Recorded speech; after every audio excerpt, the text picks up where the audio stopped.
MediaCity, basically just to say to the BBC that we know what you're doing, we know why you're doing it, but we are against it because you're not telling the truth. You are not impartial. You are biased towards Israel's point of view and the Zionist agenda. We understand what you're doing. We are all citizens of this country. We pay our TV license, and what you're doing, you're complicit in the murder of young Palestinian children, women.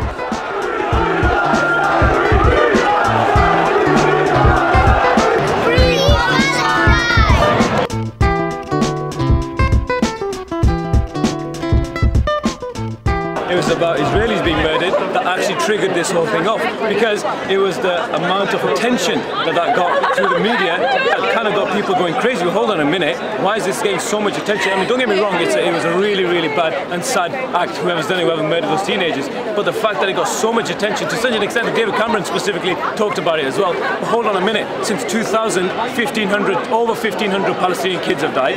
One Palestinian kid dies every 3 days. Okay, hundreds of thousands have been left homeless, generations severed.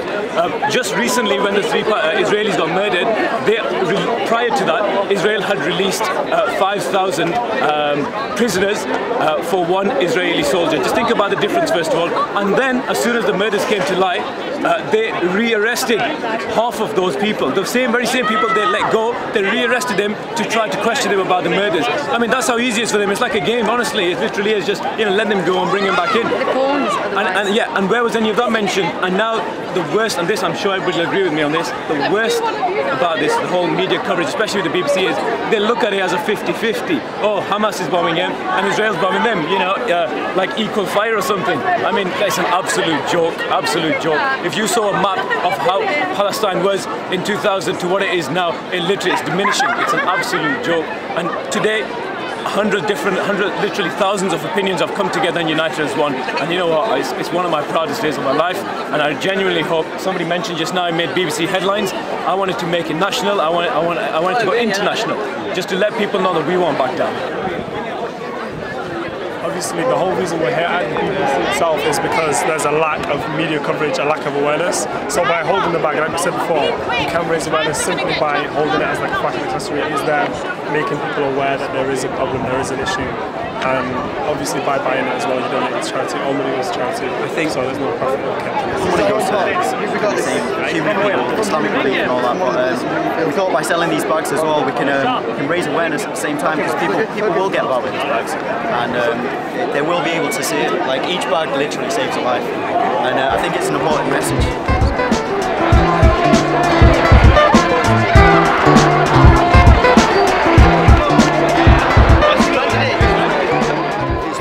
Bias, that's the question. The BBC is the British Broadcasting Corporation. It's basically an arm of the British government. So no matter what individual programmes there are on the BBC, some programmes are better than others. Basically, the BBC is an arm of the British government, the British state. So the BBC is hardly likely to undermine fundamentally the policies of the British government. So I think, yes, the BBC is biased, but it's biased because that's its role in society. It cannot be anything other. BBC, shame on you! BBC, shame on you! BBC, shame on you! BBC, shame on you! BBC, shame on you! BBC! It's all money, isn't it? They're getting money from Israel, so they're obviously going to do whatever it takes to get money. Because they want the money in it, they want the money. Look at these buildings. This all goes down to money, how the world's governed.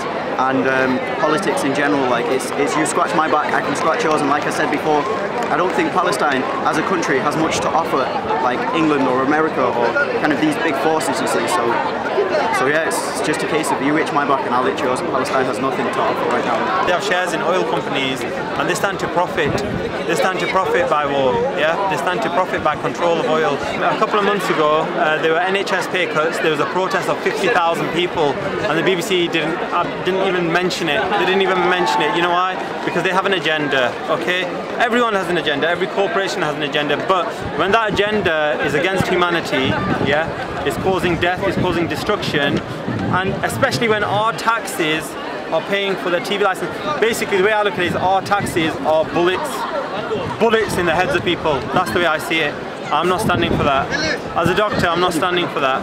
It's in the government's interest to portray themselves in a good way so that they can get the money from the Israeli Zionists who actually pay them for their campaigns, pay them for XYZ, your Coca-Cola, your McDonald's, all their companies, all the Zionist companies, Starbucks, they all pay for the campaigns of the British media.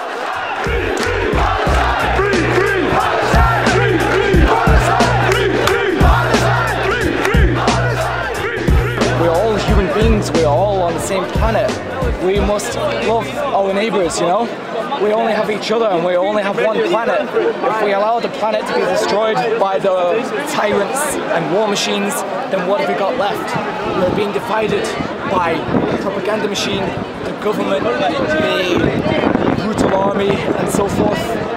We have to unite as one and to show our love, compassion, solidarity and respect to each and every one of us. I believe that we need to change the world. I believe that we live in an unjust world where the rich are getting richer and people at the bottom are expendable for the elite.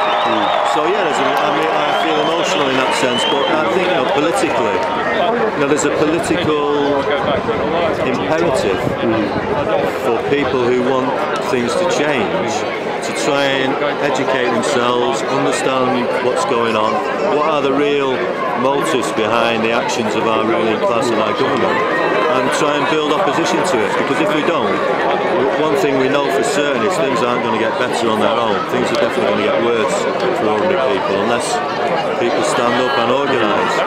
People, keep your visions, keep your hearts open, for we are the people of Palestine to support them. If we do not stand together, then who shall stand with them?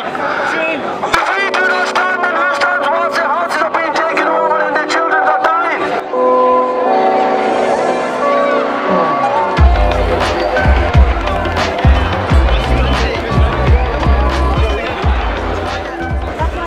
Personally, I think first of all people need to realise, anybody that does care, actually need to go out there and make themselves heard.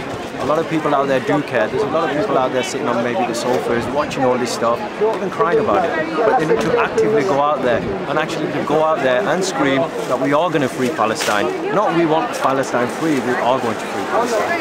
We'll keep protesting, we'll keep sending out flyers, we'll still giving out leaflets, we'll still keep making videos, Facebook, media coverage, anything. Anything that gets the word out there, that goes out there, and it's some form of recognition that there's people out there that are being killed, we will do it. Simple. Free, free, Palestine, free, free.